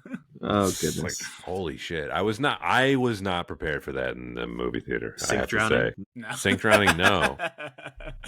Was it one of the Russo brothers that was the victim in one of those? Joe Russo. It was, again, handily stabbed in the bathtub. All of the new character introductions in this film are brilliant, and what this film is so good at is the more characters they bring in, I think the better the film gets. Like Spider-Man, finally we got Spider-Man kind of back where he belonged, right? You know, this Spider-Man had kind of existed in his own film series with what Sony was doing through the 2000s, which was a very, I would say, uneven period of time for the character. We had two great films. We had the third one. Then they rebooted it with Andrew Garfield. That didn't really work. They finally get this iteration of Spider-Man back into this MCU. He's a welcome addition to this film. We get Paul Rudd as Ant-Man back. That's great. But the big one was Black Panther, Chadwick Boseman. And this is one of the best examples of kind of like we were talking about with Tom Holland as this new version of Spider-Man where they do a brilliant job of introducing a major character without having to give him his own introductory film. And the reason why I think Black Panther is such a great character in the MCU is how they started him off. By the time we got the actual Black Panther movie 2 years after this, they didn't have to waste time doing a lot of the origin stuff because they had done such a wonderful job of introducing him here. It's amazing that this is a better Black Panther movie than Black Panther is a Black Panther movie. I mean, am I wrong? Ryan, we can tell Ryan Coogler definitely enjoyed writing Killmonger more. Oh, he cooked with Killmonger. Don't get me wrong. Chadwick Boseman's amazing in that movie, but he's not the best part of his own movie, and he's at least for me, the best part of this film. He actually might have the best arc above Tony. He has an amazing arc in this film, and he also has the best lines in this movie. Are you kidding me? In my culture, death is just a jumping off point. I'm like, stop it. Please stop. Let's not. We are absolutely not going to underrate like how amazing Chadwick Boseman is in this film, or just it probably should be studied more, like how to introduce a character with depth. Just because there's so many examples where either a new character is introduced, you can't really jump off of them in a future film. You still have to have their own solo film where you learn more of their origin. But I think story writing wise, you do it great here. You know quickly and fast like where his allegiances are, what he values, what pits him in the story, and why he's involved. I think it's great story writing, great introduction for the Black Panther. I think my favorite moment of the film might actually be when, what is the woman's name who tells Black Widow, move or you will be moved? And then he's like, Florence Kasumba. Yeah, he goes, as entertaining as that would be, you can tell how much he like wants this to happen. He's like, yes, do this. It's so great. Actually, I'm really glad you brought up this point, because I think that is one of the most underrated scenes in terms of both how it's acted and what it means for the character. Because in that scene itself, it's just hilariously acted by all three of them, just like who's going to throw the first punch. But also, it really shows how great of a leader T'Challa is, in that he knows how to not talk down or besmirch his own warriors, but also just show kind of that diplomacy and respect to someone of another nation and kind of a superpowered person in their own right. So one, he kind of does diplomacy in real time. And he's like, yeah, you women probably will kick my ass and other people's asses too. And I respect that. But please, let's take a beat here too. So it's just diplomacy in action and great leadership. And honestly, we all need to be a little more like T'Challa. You know, thinking about it a little bit more too, I do feel like there's a bit of an overshadowing happening in his own film that I'm not sure if I agree that Ryan Coogler wrote the part a bit more meatier, I guess, for Killmonger, but I do think that there's a little bit more to work with that character in that film. But like in this film, with the introduction of T'Challa, I think everything from like the interaction with the rest of the cast and the way that his story gets layered into the plot without, I guess, like overshadowing anybody there. It kind of plays that. Like my favorite moment of it is his whole interaction with Zemo towards the end, where he comes to the realization of the moral of the story, which is that the whole like rejecting vengeance point. So it plays in perfectly to it, and I think that this is probably ultimately my favorite performance that we got out of Chadwick within the franchise. It's an incredible loss that he wasn't able to continue the character. It really is. I mean, he got a couple films out of it. Do you want to talk about Zemo now then? The villain of this film? We've been talking for well over an hour and we haven't really mentioned him, except for a little bit. I will happily talk about the only villain to succeed up to this point in the MCU. And lose, and yet succeed. Yeah, exactly. The most capable villain? In a lot of ways. Yeah. He understands who he is. He's like, I'm not trying to fight them. I'm gonna get my shit rocked if I do. He's like, I know I can't beat them with my fists, but I knew I can make them beat themselves. And then he has that great line of, an empire that's beaten by his enemies can always rebuild, but an empire that crumbles from within, that's dead. That's gone. I like how he's just a guy. Yep, no powers. No, he's just very rich. And he is part of the Sokovian Death Squad. Right. Yes. But he plays it as just a guy. Technically, to this point, he is the only character / villain who is not enhanced or doesn't have like a mech suit to enhance him. He is truly the only regular main villain up until this point. You can count Justin Hammer, I guess. That's the only other person I can think of. Yeah, and I agree with you, Garrett. He's the most he's capable and he's smart, and I think that makes him one of the most dangerous villains in the MCU. Do you think he's cute too? Because then he's a holy trifecta. He's a dang good dancer, I'll tell you that. That he is. The whole package right there. A triple threat. He's got that too. What do they call it? The four quadrant when they talk about films? Like, yeah, he's got it all. He's a four quadrant. Yeah, 4 quadrant villain. Daniel Bruhl really is a brilliant actor. I mean, this is It is amazing how you're right. I mean, he doesn't have any superpowers, and yet he manages to make an impact on this film in such a way. Just plays him like a regular guy. Which is essentially, he's a very original character, especially compared to the character origins from the comic. I mean, like, look, it's the comic, he's a Hydra agent, but he's basically a Nazi. And the motivations are so different. He's not even involved in the same way in any capacity of the Civil War comic line. Great cooking story-wise for this film and writing his character. Best Cap villain, too. For the MCU, at least. He's more interesting than Red Skull, for sure. what do you mean, Pat? Red Skull's like the most interesting out of all of them. I feel like it's a very big contrast between what we got in that first Cap film to what we ended up getting later on. I'm not saying Red Skull's a bad villain, but he is. He just wants the cube, and then he just disappears, and then he kind of pops up again in Endgame. Yeah, and that's it. Not quite Green Goblin energy, but it's close. You know, it's also very interesting when you think about Zemo in this movie too. So Cap, Falcon, they figure out that Zemo's the guy behind it all, and they're like, we got to get to Russia and stop him from, spoiler alert, because it doesn't happen, activating the super soldiers. So all the heroes join Cap's cause for nothing when you kind of think about it. Their goal, Cap's team, was to help stop Zemo from activating the other Winter Soldiers. And given Zemo kills them long before Steve and Bucky even got to the base where they're held, essentially Sam, Wanda, Clint, and Scott all get imprisoned for helping Steve for a cause that never even existed. Like, the amount that he was able to throw characters off his scent, like, the Avengers don't even know who he is until the airport fight, essentially. And even then, only one side knows. Like, that's a good villain. Just go unnoticed, so under the radar, and that's how he was able to basically crumble that empire from within. I see a lot of parallels with Ozymandias from Watchmen. I've already done all the things to set up your downfall. I'm not going to tell you or give you the chance to fix it until the very end when he's like just about there. He really could have been ultimate mastermind.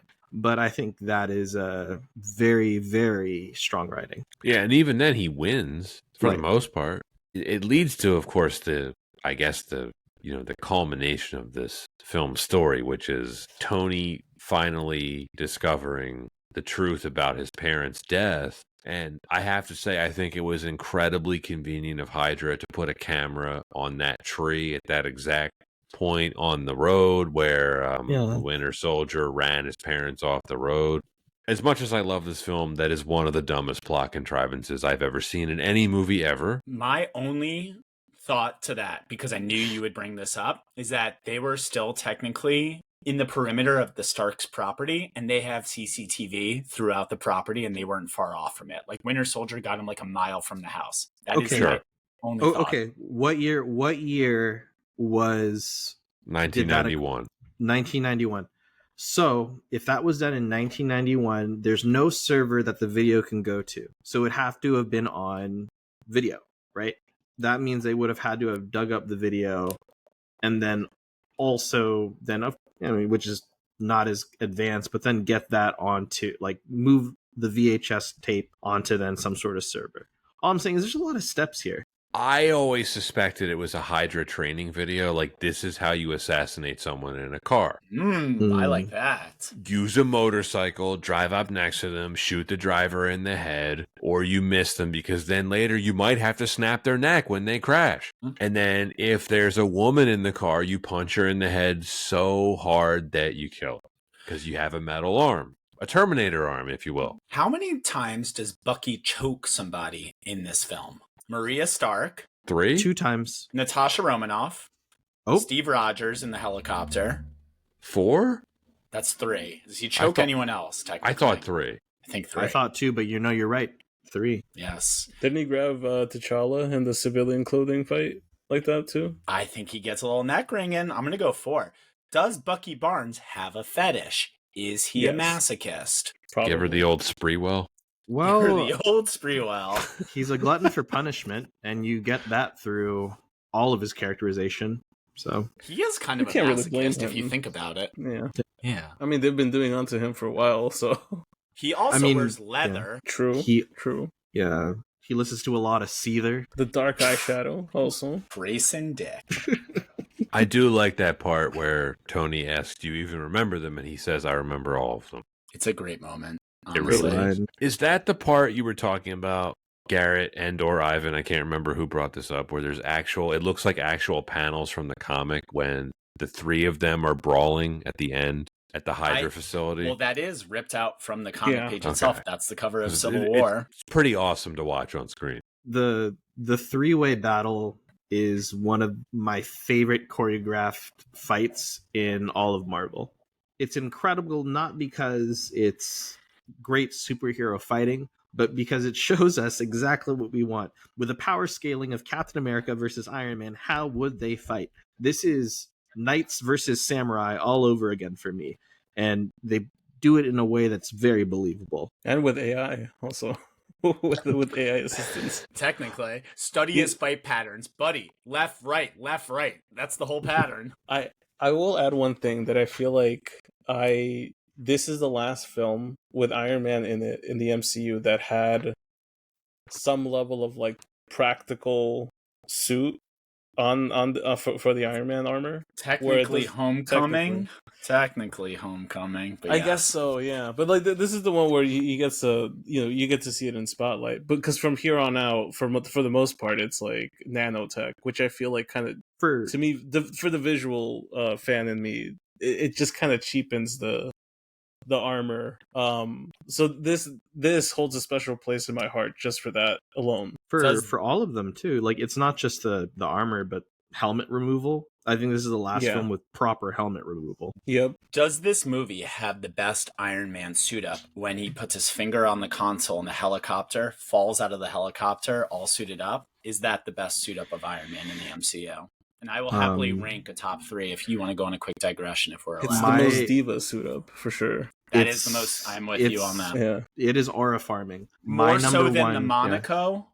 My number Monaco one is still my number. my vote. Yeah, that's my number one. The suitcase. The suitcase. Yeah. Like literally ripped out of the TV show. Yep. Do you think that's more of a little diva, to use your words, Ivan, than the helicopter button push? What's more like, ladies, check it out? I feel like the helicopter, just because it had to cost quite a bit of a pretty penny to put all those components for that one helicopter. That's a good point. Wait, so why do you need a door built here? Just please build the little trapdoor. It's gonna be really cool. What else? What's the other best suit up? I'm trying to think. Like that. What's the third? There's got to be a third in here. As you think about that, that's going to bring us into our final reason, which is the production. The action of this film, I think, is spectacular. Yeah, proper, and it's not just the quality of the action; it's put in at the right times. So very well paced action in the film. I don't think you go more than 30 minutes without a fight scene in this movie. Right. Like from a big set piece is what I mean. I don't know if you guys, what your thoughts are on it, but I feel like up until the only other movie where I feel like I enjoy the choreography to this degree would be like Shang-Chi. And this one in particular too. Like I feel like everybody got their shot within the big airport battle and all. Yeah. I think it's also with the way the different set pieces were put together, it's fighting against the right opponents to really showcase ability as well, and then have fun with the choreography in that way, whether it's let's take out some baddies that are like more henchman level versus then that turning into the let's have superhero versus superhero. And I think like that makes for very creative choreography. Yeah, and again the exclusion of like Thor and Hulk kind of helped this movie stay to that and like keep it grounded without it becoming a full-on CGI fest. Besides the airport battle, like some components of the airport battle, I feel like turned. You can clearly tell how much the airport battle was kind of like blocked for inserts. When the characters are running towards each other, there's a part where Black Widow kind of just eyes over and looks at the characters, and you just know they were holding a tennis ball at Scarlett Johansson. They're like, just look right here. I was gonna say the airport battle, while it is awesome and I enjoy it and I rewatch it a lot, it is definitely the beginning of the cookie cutter Marvel green screen look, where there's a lot of insert shots that the more you watch it now, the more you notice it. It's very clear that there are different segments of that battle that are just filmed separately and they're composited together. A lot of the lighting does not match, and it is what it is. It's still a very fun sequence because of the characterization and the dialogue that you hear. There's a lot of really great little moments in that fight. But I found all the rest of the action very satisfying. Like the sequence where Cap and Sam help Bucky escape from the apartment block in Bucharest. By the way, I learned from the director's commentary, they decided to recreate the look from the Turn Down for What music video for that sequence. Pretty fun. It's ridiculous deep cut that I enjoyed. And then the subsequent chase in the tunnel with the cars, pretty awesome. It's just great. Any scene in a Marvel movie where Captain America is running at full speed, top tier. Now, add Black Panther and Winter Soldier into the mix, we're cooking. And then in Infinity War, when they're running through Wakanda, buddy. How fast can they run? Like 40 miles an hour? I put it at like 40, 50. Okay. That sounds reasonable because they do some chase scenes on the freeway. They do a really good job of showing their speed next to the cars, and it doesn't look cheesy. It looks pretty cool. Have you ever seen a behind the scenes of how they film scenes like those in movies? Mm-mm. They basically have like a long treadmill, like almost a runway of treadmill, and a character just sprints down it. So it's like, imagine sprinting through like an airport, like tramway, essentially, at like 10 miles an hour. So it's like I'm recording my like 40-yard dash. Yeah. On a very fast moving walkway. But you, Anton, you run like a 3.840, I heard. So I didn't get drafted by the Raiders, but no. Well, you haven't killed somebody, that's why. That's right. I don't even know what to make of that. But this is really well shot by Trent Opalak. He is the director of photography for this film. I also do want to give a shout out to David Leitch and Chad Stileski, who are the second unit directors and stunt coordinators on this film, who also went on to direct action movies in their own right of Deadpool 2, Bullet Train, and obviously John Wick as well. So pretty good team to have in your corner. The stunts in this movie are elite. They really are. Do we have any favorite stunts in the film? Black Widow getting thrown into a tank by Crossbones, who we haven't even mentioned because that's how little of consequence he is to this film. He's pretty irrelevant in here. Her getting thrown into a tank and just putting in the work on those two guys and then just jumping out of a blown up tank. I was like, okay, that's great in the moment thinking by you, Black Widow. That was pretty intense. Anton, to answer your question, I don't know if you would call it a stunt, but it might be more of an effect where Bucky picks up the police battering ram on his metal arm and just starts smacking the SWAT team with it. I thought that was really cool and really original. I've never seen that particular move used in a film before. Oh, I'm an idiot. The best stunt? It's Black Panther's triple kick on Captain America to start the airport fight. That was super sick. True. That was Anton, super sick. I know I cut you off. Sorry. What were you going to say? If it was that, super I'm even sick. sorrier. Sick, bro. Okay. Super sick. Sick. No, I think those all I think capture some of the best stunts in the film. I don't even know how they got Ant-Man to get so big. That seems tiring. I didn't know he could do that, and I like this is actually like Sorry. I don't know. I didn't know that. Well, Paul no, Rudd like could for do you that. comic book nerds, you knew that he could turn into Giant Man. I didn't know that, so that was a great shock for me in the movie theater. I was like, "Oh shit! I didn't know he could do that." My theater, opening night in IMAX in Lincoln Center in New York, the whole theater screamed because that was not in the trailers. Nobody had any idea. Right. The minute he got big, he just goes, "I'm the boss, I'm the boss, I'm the boss, I'm the boss," and just gets big on that giant 70-foot screen. Damn near lost my mind. It was pretty sweet. Little normal guy go small, cool. Normal guy go big, you got magic. You're not wrong. I love Giant Man. All right, we've been recording for 2 hours. Not long enough. We could go longer, but do we have anything to add before we start to wrap this up? Was it a sad way for Crossbones to go out? No. Crossbones? Okay. Literally has no bearing on the plot at all. I understand why Frank Grillo is like, honestly, screw the MCU. I'm way happier in DC over here. He is trying to get a bioweapon for a buyer who's unknown. I remember when I first saw the movie, the entire 2.5 hour runtime, I kept thinking, what does Zemo want with that bioweapon that Rumlow was getting? How is that connecting at all? Like, it just... as much as I know they were trying to recreate the warship fight with Batroc from Winter Soldier, like kind of that moment in this movie, I'm like, you know what? This just feels like a different episode of a different TV show to this movie. Yeah, I think that is exactly the callback. My response to my own question is no, it was probably appropriate for Frank Grillo. But I think the biggest difference is they probably should have had someone with the same fight caliber as George St. Pierre, but they didn't. Kind of wish, though, Rumlow was almost that like secondary antagonist throughout the entire movie. Either like, Zemo's Patsy or something like that, or, there's kind of three villains if you think about it. Ross, Rumlow, and Zemo.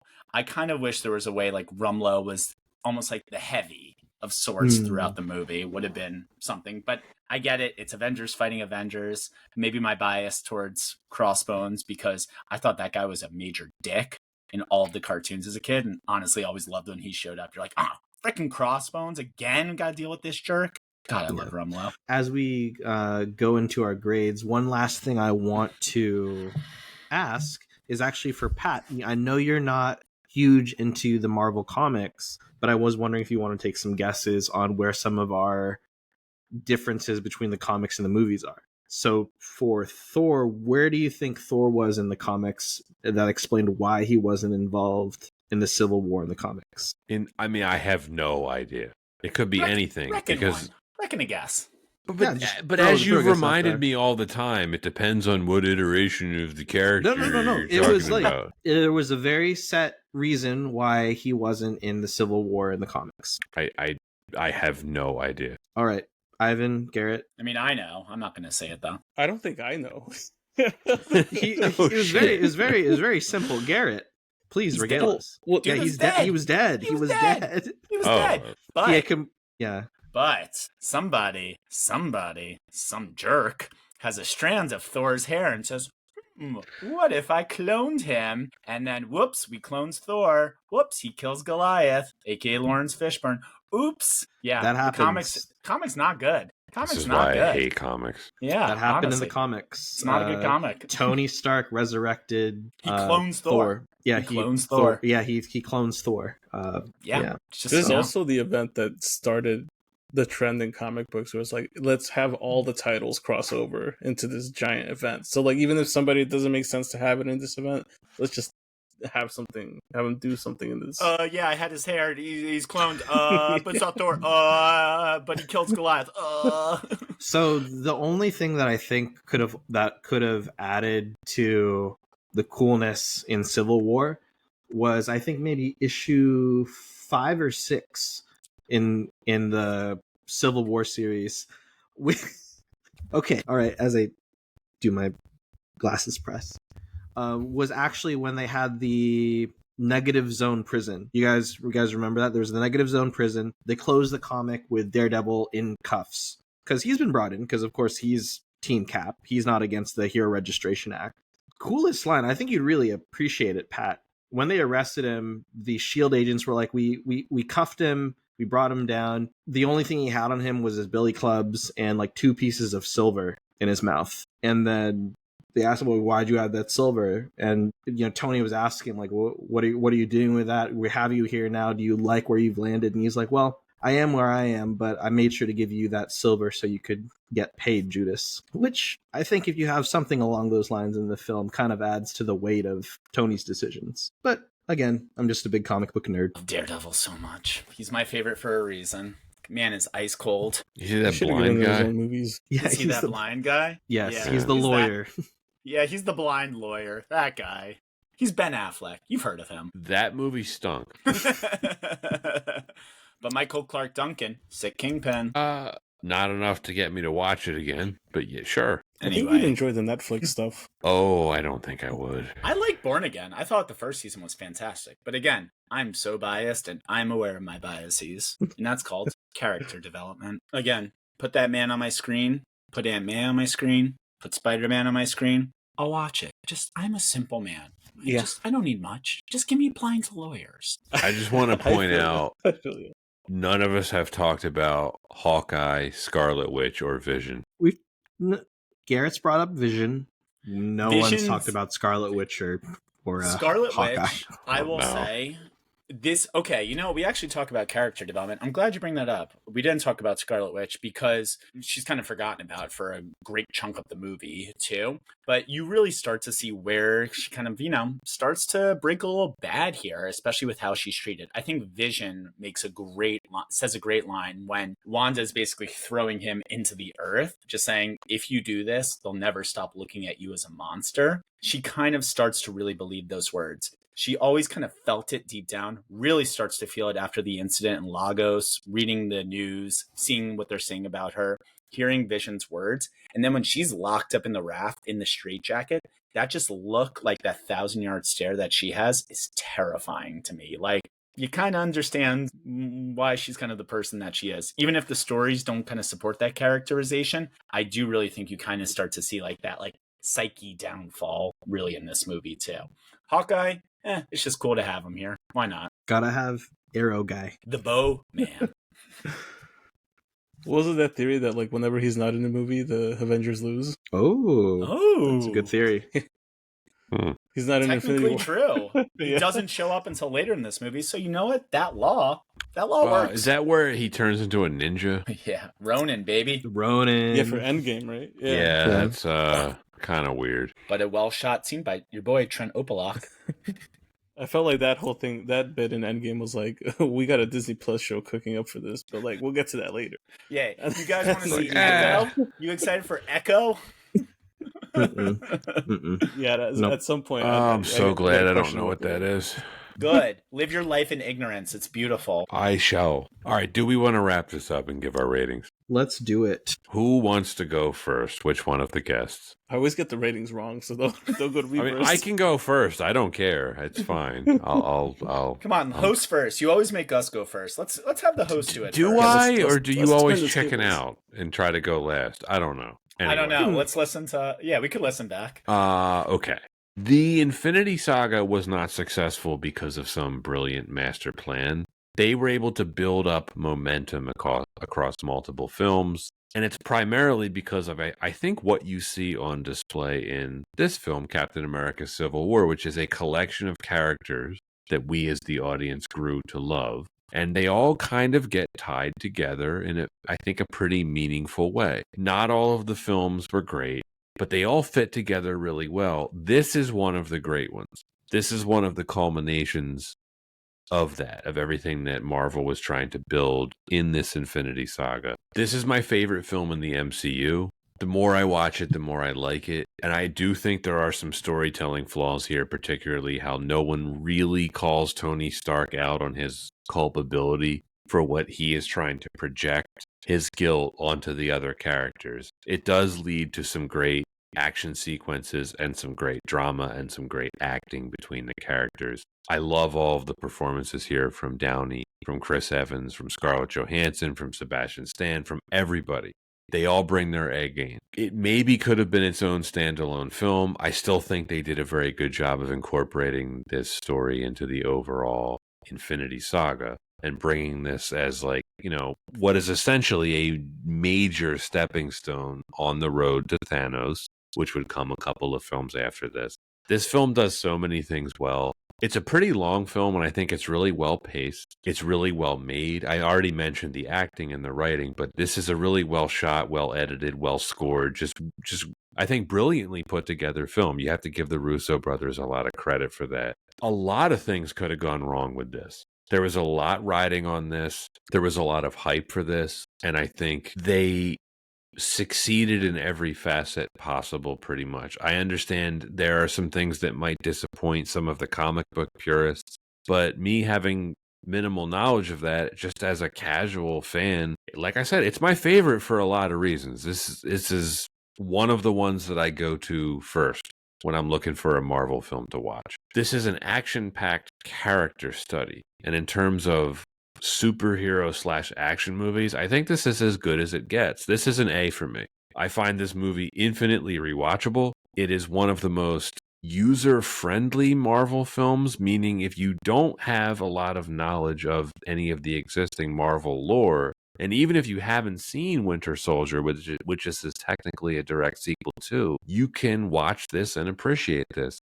And yeah, it's an A game for me. Yeah, I can go next here.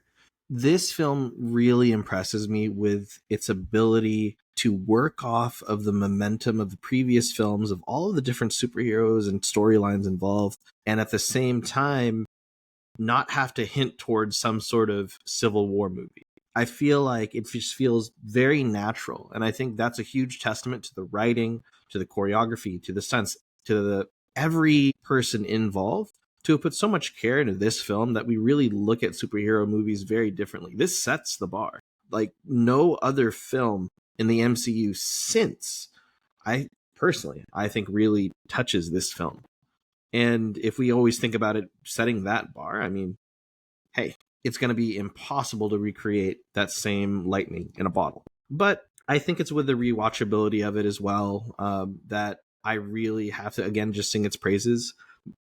I'd say it's probably less of an annoyance for me, some of the questionable traits of the characters around some of the storylines or around some of the characterization of how they act with a more nuanced storyline that overarches Civil War. But I feel like overall, this is just such a well done film, like a standalone film that didn't have to be built around numerous cameos or lead ups. It just feels really natural, very solid, very rewatchable.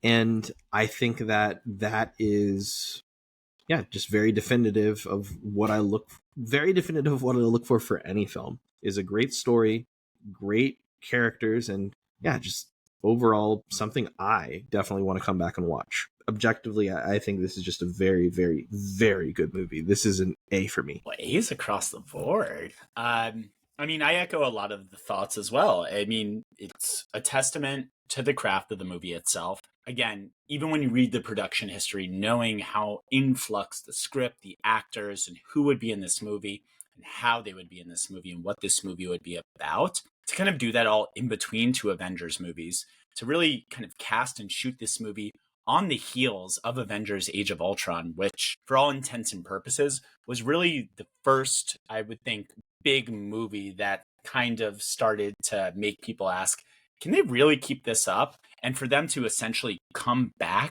2 movies after Ant-Man coming with this, to basically say the question, like John Wick says, of, yeah, I think I'm back, is a pretty big testament in and of itself. We talked about it endlessly. All the characters fit seamlessly into it. And even if they might not be consequential to the larger overall story, there isn't a puzzle piece that doesn't fit in this. If you have to knock this movie, maybe you could say Rumlow isn't really a main character and he's kind of thrown by the wayside for just an action prologue. Nobody respects Thunderbolt Ross and kind of even acts outside the bounds, whether they agree with the Accords or not. But all of that doesn't really detract from the actual plot of the movie, the characterizations, and really what this movie ends up setting up and actually accomplishing in future movies, TVs, or even threads to this day that are still hopefully being answered. In short, it's 2.5 hours, but it really does make time fly by. This movie is perfectly paced, well shot.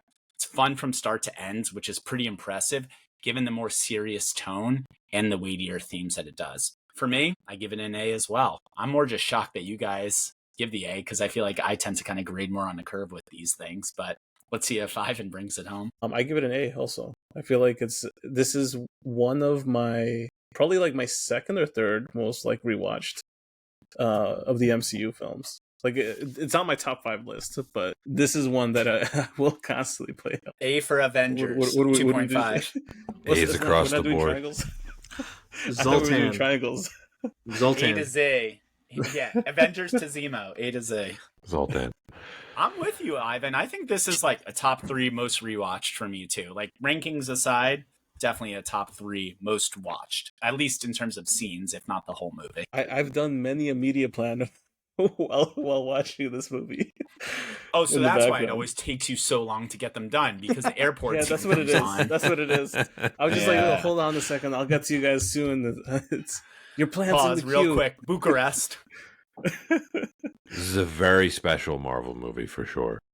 I know what you guys mean when you say like this is probably the peak of Marvel. They were cooking. They were cooking. They were. Well, Hey, they can cook again. this is bordering on the longest recording we've ever done, Please. so we're gonna end it. Yeah. But Ivan, Garrett, oh my gosh, thank you so much for such an incredible recording. Love having you both on. Love you guys. Happy to be here. Surprised I keep getting invited back on. Surprised? You shouldn't be surprised. Yeah, So. Ivan, I ask come on him every now. time. I'm like, who really likes me? I scour the comments, you know. Do you? Kidding. No. Okay. No. Are you kidding me? Because there You- have been comments about you specifically, Garrett. You can look them up. Guess what? If they're bad, nobody hates me more than I hate myself. So nice try, losers. Look, I say if anybody doesn't like one of our guests or anything we have to say in general, I say the Then they're same done. thing all the time, Garrett, which is I'll mail you a refund. This is why Pat is my hero, listeners. Thank you. Well, that is it for Captain America Civil War. As always, we thank you for listening. If you're new to the podcast, please follow and subscribe. We encourage you to leave comments on YouTube and Spotify. Even if you don't like us, you can follow us on all the social medias. We are on Instagram, we are on X, and best of all, we're on Letterboxd. You can see our full list of films that we intend to cover there. And if you really like us, you can become a patron. Head on over to patreon.com/WWIB podcast. You can support the show and get access to episodes a full week early and ad-free, plus access to bonus content. Thanks for listening, and see you next time.